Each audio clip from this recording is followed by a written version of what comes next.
জাতীয় মসজিদের ইমাম আব্দুল মালিক সাহেব 110 টাকা ফিতরা ঘোষণা করেছেন। গম আটার হিসাবে করলে সর্বনিম্ন হবে সেটা 110 টাকা, আর পনিরেরটা সর্বোচ্চ হয় সেটা হলো 2805 টাকা। আবু সাইদ খুদরি রাদিয়াল্লাহু তাআলা আনহু এই 3.5টা বক্তব্যকে মূল্যায়ন করো তো, এক সাই শস্য দিব মূল্য নয়।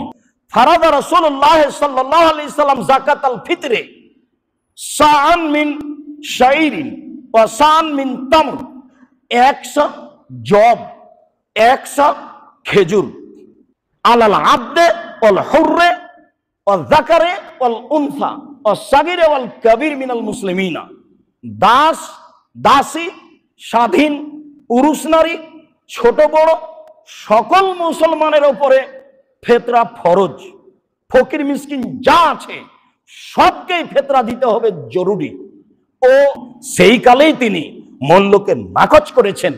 মূল্য বিবেচনা করে যদি আজকে গমের হিসাবে খেজুর দেওয়া হয়েছে, আজকে যদি খেজুরের হিসাবে গম দিই, তাহলে 2.5 কেজি খেজুর যেগুলো 2200 টাকা কেজি, 3000 টাকা কেজি, তাহলে 2.5 কেজি খেজুরের দাম কত লাগে?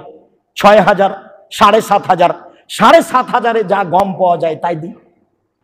একবার যদি আপনি শরীয়ত থেকে এদিক ওদিক সরেন, তাহলে আর মরা পর্যন্ত সঠিক পথে আসতে পারবেন না। সহজভাবে খালি জেন মাথাটাকে হালকা করে রাসূল সাল্লাল্লাহু আলাইহি সাল্লামের সুন্নাতের উপরে চলে আসেন, পথ সহজ হবে। জাতীয় মসজিদের ইমাম আব্দুল মালিক সাহেব 110 টাকা ফিতরা ঘোষণা করেছেন। যেন মনে হয় আল্লাহর ওহী তার উপরে এসে গেছে, 110 টাকার ফিতরা ঘোষণা করে দিয়েছে, আর মানুষ তার অনুসরণ করবে। কথাটা এরকম হয়ে যাচ্ছে না? যেখানে রাসূল করিম সাল্লাল্লাহু আলাইহি ওয়াসাল্লাম মাথা পুট্টি 100 ফিতরার ঘোষণা দিয়েছেন, সাহাবায়ে কেরাম সেই আমলই করেছে। সিরিয়ার গম মদিনায় আমদানি হলে মূল্যের বিবেচনায় হযরতে মুআবিয়া রাদিয়াল্লাহু তাআলা অর্ধসা ফিতরা চালু করেছিল, গমের ফিতরা। পরবর্তীতে আবু সাঈদ খুদরি সহ বিখ্যাত সাহাবীগণ সেই ফতোয়াকে প্রত্যাখ্যান করে রাসূল করিম সাল্লাল্লাহু আলাইহি ওয়াসাল্লামের ফতোয়ার উপর তারা অটল ছিলেন। আপনি কি করবেন? অর্ধসা ফিতরা এটা ছিল শেষটার ইজতিহাদি ফতোয়া।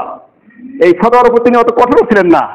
অর্থাৎ 1 সা খেজুরের যে দাম, 1 সা পনিরের যে দাম, আর অর্ধসা গমের সেই দাম, এই মূল্যের বিবেচনায় তিনি এই প্রচলন করেছিলেন।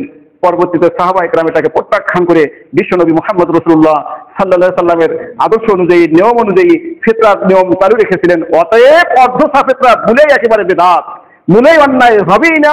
তাই ফিতরা দিতে হবে 1 সা করে। আপনাকে প্রধান খাবার থেকে দিবেন। আপনি প্রধান খাবার চাই ভাত খান, আপনি চাল থেকে দিবেন। টাকা দিবেন কেন? আপনি প্রধান খাবার দিবেন। ফিতরার মূল উদ্দেশ্য আপনার আশেপাশে আপনার প্রতিবেশী অভুক্ষ ভূখণ্ডাঙ্গা মানুষ যারা আপনার সঙ্গে ঈদের মাঠে অংশগ্রহণ করতে পারে উদুরভর্তি খেয়ে, তাই না? এমন একটা উদ্দেশ্য এখানে লুকিয়ে আছে। তো এটা আপনি ঈদগাহে পৌঁছার পূর্বেই আদায় করবেন, তাহলে আপনি ফিতরার সওয়াব পাবেন। আর যদি এর পরে আদায় করেন সাধারণ সাদ্দার সওয়াব পাবেন। এজন্য ফিতরার প্রতি আপনি গুরুত্ব দিবেন। সম্মানিত উপস্থিতি, আরো কিছু আমল আমাদের আছে যেগুলো এই পুরো রমজান মাস, আমি পূর্বেই বলেছিলাম যে রমজান মাস হচ্ছে মুমিন বান্দার জন্য একটা ট্রেনিং কোর্স। পুরো মাসটা একটা ট্রেনিং কোর্স, প্রশিক্ষণ কোর্স, যে প্রশিক্ষণের শিক্ষক হচ্ছে স্বয়ং আল্লাহ, যার ছাত্র হচ্ছে তাকওয়া অর্জন, আর যার ছাত্র হচ্ছে মুমিন বান্দা বান্দি। সম্মানিত উপস্থিতি,